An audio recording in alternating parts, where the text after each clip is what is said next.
Probablemente desde el punto de vista estratégico, el consejo que haya recibido la primera dama sea mantener silencio, porque todavía no existe un argumento de defensa que pueda resultar convincente. Eso es lo que en mi concepto significa el silencio en este caso, sobre todo cuando se trata de la primera dama de la nación, del presidente de la República, ante hechos que deberían ser relativamente sencillo de revertir. Ustedes saben muy bien que Samir Villaverde sigue hablando, aunque el día de hoy ha dicho que se va a mantener en silencio. Otra que ha dicho que se va a mantener en silencio es la primera dama de la nación. ¿Por qué? No se sabe. Lo que se sabe hasta el momento es que la primera dama de la nación ha sido citada por Luz Taquire. Ella es fiscal de lavado de activos. La primera dama de la nación estuvo en la fiscalía a las 10 de la mañana durante 45 minutos. ¿Por qué llegó hasta allí? Porque Karenin López ha señalado que ella, junto con Pedro Castillo, ha copiado, plagiado su tesis, que Bruno Pacheco fue la persona que se involucró para hacerles el favorcito, ¿no? Entonces, en este proceso de corroboración, la fiscal Taquire ha llamado a la primera dama. Se supone que Bruno Pacheco tramitó la maestría del presidente de la República, Pedro Castillo, y la de su esposa en la Universidad César Vallejo. César Vallejo también, Bruno Pacheco también quería su maestría. Ahí parece que hubo desavenencias, pero todo esto está por corroborarse y por eso se le llamó a la primera dama. La primera dama ha dicho que no puede dar ninguna declaración. ¿Por qué? Porque es muy cercana al presidente de la República. El presidente de la República quieren también, la misma fiscal de lavado de activos, quieren tomar su declaración el lunes 16, y le van a hacer llegar pues este pedido y que él disponga dónde, por su alto mando. Bueno, muy bien, nosotros vamos a hablar con Iván Meini, él es ex procurador anticorrupción y lo tenemos en un enlace vía Zoom. Bienvenido, señor Meini, a Exitosa Perú. Muy buenos días, un placer, muchas gracias por la invitación. Muchas gracias por estar aquí. ¿Usted nos puede más o menos explicar por qué la primera dama, que se supone estaría dispuesta a colaborar con la justicia, que se supone está segura de haber hecho una tesis, que se supone tiene el respaldo ya de la universidad, del señor Acuña, que han dicho que tiene la tesis originalidad, se niega a declarar ante la fiscal de lavado de activos y guarda silencio? Bueno, en principio es un derecho de cualquier persona que está siendo investigada o procesada guardar silencio ante las preguntas que le formulan las autoridades judiciales o las autoridades fiscales. Sí, lo sabemos. Sin embargo, cuando se trata de un alto funcionario y cuando el hecho que se investiga involucra a altos funcionarios y genera serios cuestionamientos sobre la idoneidad o sobre la transparencia con la que actúan, en realidad ese derecho, aunque se mantenga, debería ceder precisamente frente al deber de los propios funcionarios públicos, y la primera dama lo es, de explicar a la opinión pública los cuestionamientos que existan sobre la idoneidad o sobre los comportamientos sobre los cuales están siendo investigados, sobre todo cuando hay abundante evidencia que sugiere que aquí habría un delito de plagio. Más allá de que la Universidad César Vallejo haya anunciado que después de analizar las tesis existe un cierto margen de originalidad en estos trabajos de investigación, esto debería, en aras de la transparencia, ser afirmado por un tercero imparcial, porque la Universidad César Vallejo, si es que se acredita el plagio, de alguna manera también terminaría involucrada, porque habría otorgado grados académicos de manera irregular o de manera negligente, cuanto menos. Entonces, sí es oportuno que se investigue en el Ministerio Público este hecho que involucra no solamente a la primera dama, sino al presidente, porque existen serios indicios de que se habría cometido aquí plagio.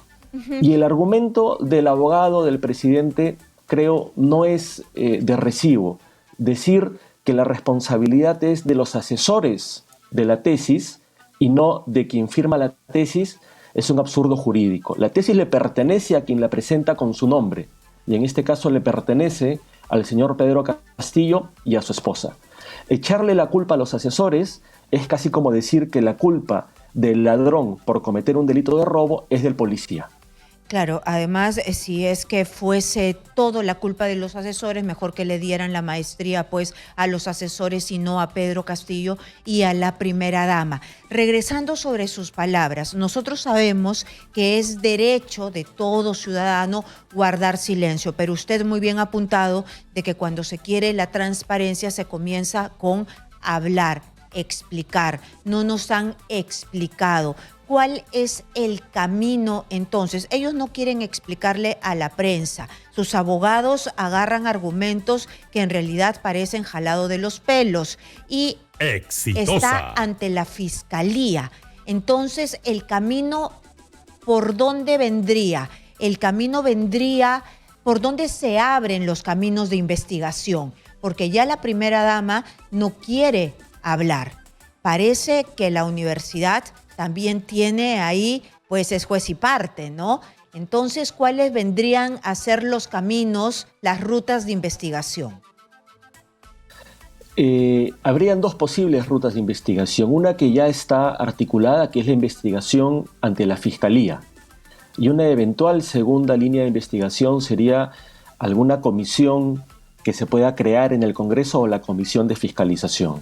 Pero incluso en este escenario, las personas también tienen derecho a mantener silencio.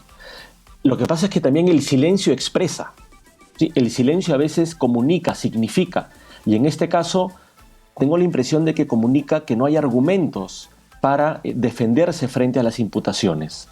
Aparentemente son tan serias, son tan rigurosas, y los argumentos de defensa del abogado del señor Castillo no tienen asidero jurídico, no solo porque le echa la culpa a los asesores, sino porque sugiere que el delito habría prescrito cuando no es así. Entonces, probablemente desde el punto de vista estratégico, el consejo que haya recibido la primera dama sea mantener silencio, porque todavía no existe un argumento de defensa que pueda resultar convincente. Eso es lo que en mi concepto significa el silencio en este caso. Sobre todo cuando se trata de la primera dama de la nación, del presidente de la República, ante hechos que deberían ser relativamente sencillo de revertir. Acreditar que la tesis que el señor presidente y su esposa han realizado no contiene plagio, no es un asunto o una investigación muy compleja. Es decir, existen programas informáticos que se han utilizado que arrojan como resultado que más de la mitad de la tesis carece de originalidad y que gran parte de esa tesis y de esa información, de esas ideas que no le pertenecen al señor Castillo y a su esposa, además no ha sido citado. Es decir, el plagio no es un delito excesivamente complejo. Requiere una investigación, ciertamente, pero los indicios apuntan a que la investigación tiene que continuar y la ausencia de respuestas por parte de los investigados significa, expresa precisamente la ausencia de respuestas, la ausencia de argumentos de defensa. Sí, por eso yo empezaba con algo que no me cuadraba, que era este silencio de la primera dama, teniendo el respaldo de la universidad, que ha dicho que hay cierto grado de originalidad que, por supuesto, nosotros podemos no estar de acuerdo porque 43% de similitudes ya parece no ser muy original, ¿no? Además, no saber o no tener claro qué es lo que ha hecho, no poder contestar sobre un trabajo que ella misma se supone ha sustentado, ha hecho y lo tiene, ¿por qué quedarse callada frente a una fiscal? Sí, precisamente, eso es lo que no queda claro. Y lo que uno puede intuir a partir de ese silencio es que no existen argumentos de defensa suficientemente convincentes como para hacer frente a esa imputación. Ujú. Muy bien. Y yo quería saber, porque hay otra persona que el día de hoy también está en el centro de la noticia y es Samir Villaverde. Y Samir Villaverde también se ha quedado callado. Ayer habló mucho, salió a los medios de comunicación, a la Comisión de Fiscalización, dijo que él se sentía en realidad fue creo que antes de ayer, ¿no? Entonces, que sentía que iban a atentar contra su vida y que habló de un gran fraude. Pero el día de hoy, cuando ya fueron 2 fiscales, cuando ya la comisión le ha tomado nuevamente una versión, se ha acogido al silencio. Entonces me pregunto yo, desde mi desconocimiento, se necesita también, si tú quieres comenzar a hablar y hacer tanto alboroto, mostrar algo de pruebas, o no mostrar pruebas es algo de lo que te dicen los abogados para seguir una estrategia, porque me parece mucho alboroto, como Bruno Pacheco, cuando dice que se va a presentar a la fiscalía y no se presenta, y parece más bien un mensaje encriptado. ¿Qué le parece a usted lo que ha hecho Villaverde el día de hoy al decir que se acoge al silencio? Yo considero que ahí, como usted ha señalado, eso responde a una estrategia debidamente articulada. No sé si por la defensa del señor Villaverde, pero ciertamente por él.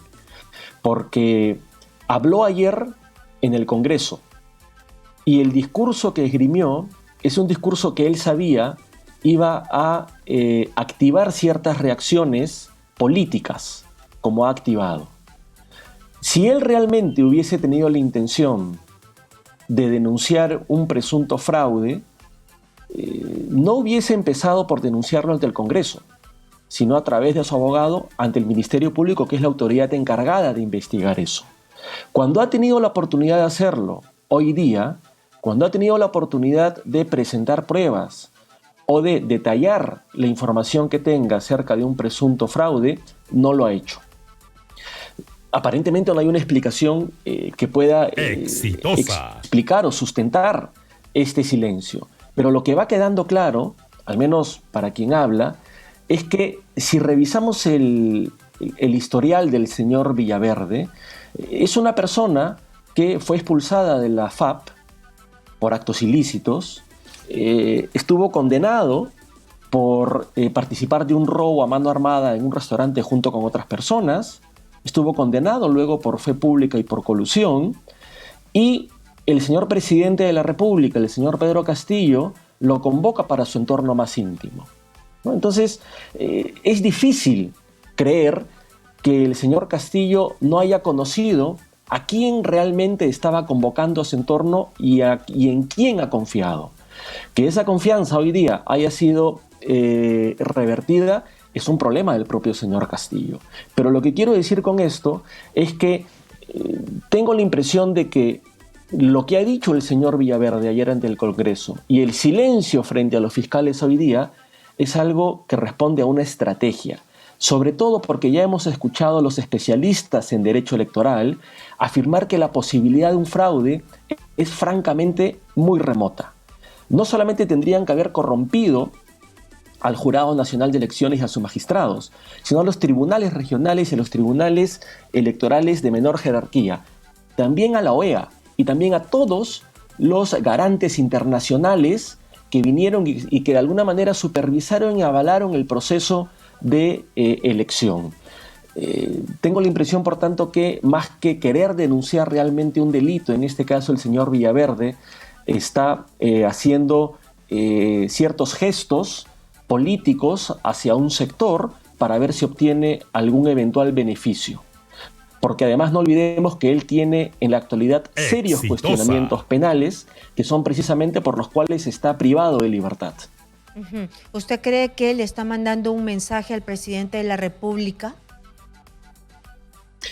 Es probable, pero creo que el mensaje que ha mandado, al menos hasta ahora, no creo que llegue a buen puerto. Insistir en un fraude, por supuesto, habrá que investigarlo, pero dado que él es el que lo ha denunciado, tendría que entregar algún tipo de información.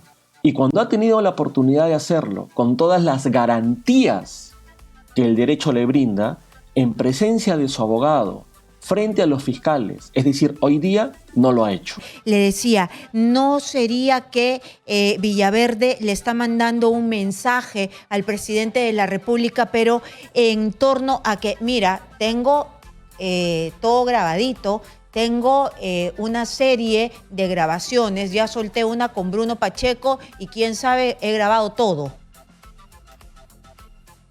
Sí, es altamente probable que existan audios que puedan comprometer no solamente al presidente de la República, sino a personajes vinculados a él. No sería extraño, digamos, es usual que estos audios existan, que las personas registren de manera clandestina ciertas conversaciones, ¿sí? No sería la primera vez que eso sucede. Y sería probable, ciertamente, que el señor Villaverde tenga alguno de esos audios. Si esos audios, esto es otra cosa, hacen referencia al fraude que él ha denunciado, es algo que parece hoy día poco probable. Pero esos audios sí podrían comprometer de alguna manera con otros temas al señor presidente y a su entorno más íntimo. Claro, y eso sería así una amenaza velada, una amenaza discreta hacia el presidente. Claro, el fraude es una cosa y que parece que es muy difícil de probar, y otra cosa es de lo que se le acusa a él directamente, que es de conformar esta red de corrupción en el MTC. Son cosas distintas. Así es, pero esos audios, si acaso existen, podrían referirse no solamente a el contrato o los contratos de obras públicas que habría adjudicado el Ministerio de Transportes y Comunicaciones, sino en general a cualquier otro hecho irregular que se viene conociendo o que todavía no se conoce. Es decir, lo que parece que es verosímil es que lo que conocemos hoy día acerca de los actos o presuntos actos de corrupción del entorno más íntimo del presidente no es todo lo que vamos a conocer en las próximas semanas o en el plazo más corto. Es posible que en los próximos días o en las próximas semanas, conforme avancen las investigaciones y conforme también, ojalá, existan más colaboradores eficaces, se conozca más información y más hechos, y eventualmente más contratos públicos o más obras públicas que hayan sido negociadas a través de la corrupción, o más nombramientos indebidos de funcionarios públicos. Es decir, ha sido tal el nivel de copamiento del Estado por parte de personas que no tienen el perfil para ejercer el cargo público, que es posible que esto haya sido a través del pago de favores o a través del aseguramiento de cierta impunidad o de ciertas redes. Y eso, de alguna manera, poco a poco se va a ir conociendo. Muy bien, muchísimas gracias por estar aquí. Ha sido Iván Meini, él ha sido procurador anticorrupción, que más o menos sabe cómo, que sabe al final de cuentas, porque ha trabajado con eso, con las redes de corrupción, que sabe cómo se expanden estos mecanismos.